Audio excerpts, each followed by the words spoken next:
What's up, everybody? In this video we're going to be going over hinge point training for the spine from a supine position. For this exercise, the purpose is mobilizing one single piece of your spine at a time, trying to articulate / move one single piece of vertebra by itself. So this is a very mentally demanding exercise. The thing to remember most about this exercise is sometimes less is more. And what I mean by that is sometimes trying as hard as you possibly can to make one single piece move might recruit things slightly the wrong way. So when you're going through this, I want you to think about a low-level, smooth and consistent effort while you do this. Once you begin to feel your target segment start to articulate / move, then you can start ramping up your intensity and trying to flex harder, trying to drive down harder, trying to lift up harder. But in the beginning, less is more. Keep it light, keep it smooth, and focus on things moving where they need to move. So for this exercise, you need something to use as a prop for your hinge point. So I was fortunate enough to stumble across these little foam hollow tubes. I don't remember what we ordered, but it came with like 6 of these things.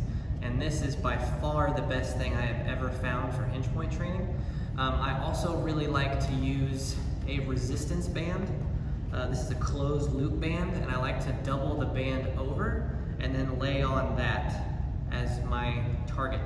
You can also cut a tennis ball in half and lay on that and shave down the edges until it's a comfortable little comfortable little coin looking thing to lay on. You can also use a eraser, like a small, one of those little block erasers like from back in the day in school.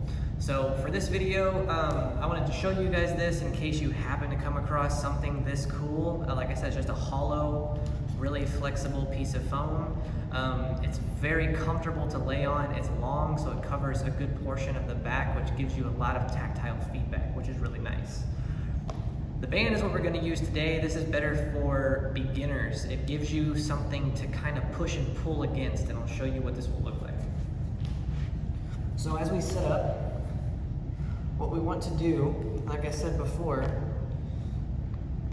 we want to keep the band folded on top of itself nice and flat.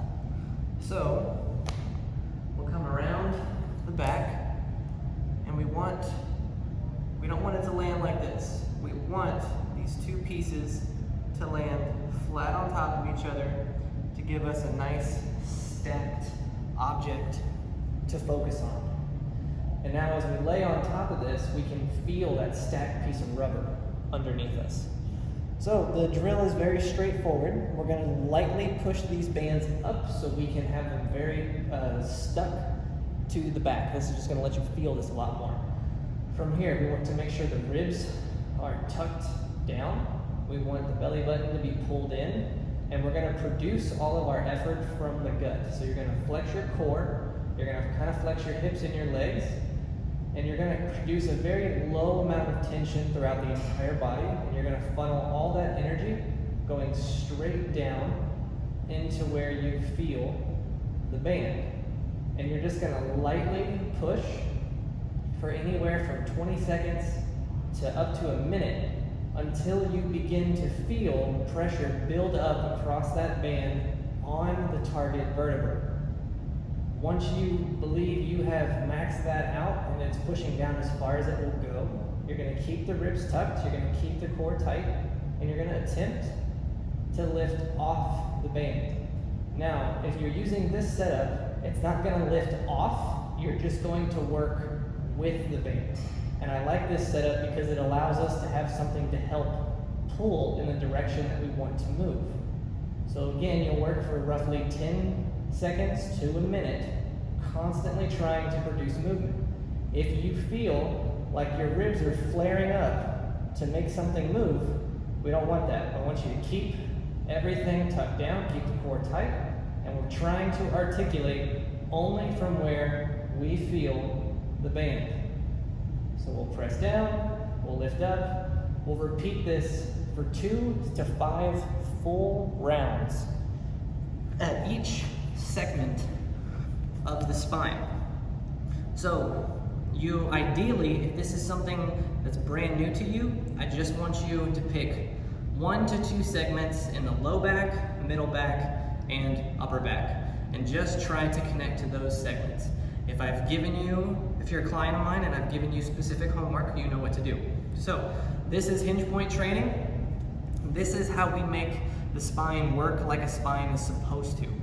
Each and every piece of the spine should articulate one piece at a time, and I know that might sound extreme for some people, for others this makes perfect sense.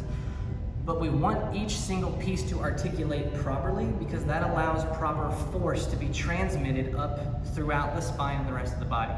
If we're only moving at a couple different spaces, then all of our force is being loaded into these specific sections that are doing the most movement. So keep that in mind, make your spine work nice, do whatever you want with it, learn how to control it, and you will have a lifelong spine that works right. It wasn't the best verbiage, but hey, it works. So anyway, thanks for watching, guys, and we'll see you all in the next video.